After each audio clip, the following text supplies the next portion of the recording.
Вот у нас первые такие были номера.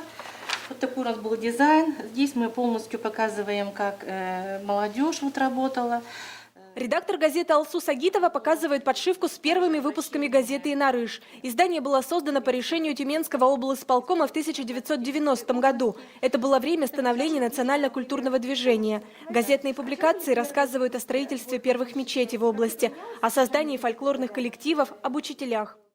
Наша газета является, мы так считаем, что это какая-то связь между татарами, проживающих в разных уголках нашего края. Потому что это читатели, наши бывшие учителя, их узнают сейчас их ученики, они нам пишут, потом их они поздравляют. То есть это как бы продолжение истории наших поколений.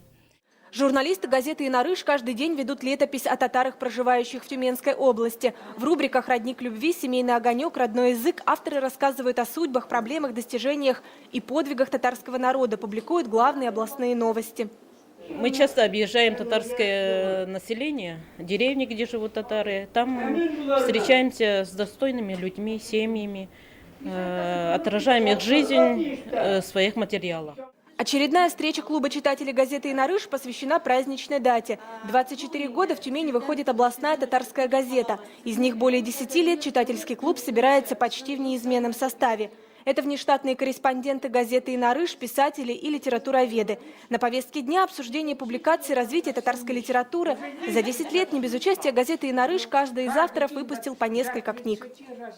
И я должна сегодня доложить, что все журналисты, работающие в газете «Инарыш», приняты в Союз журналистов России.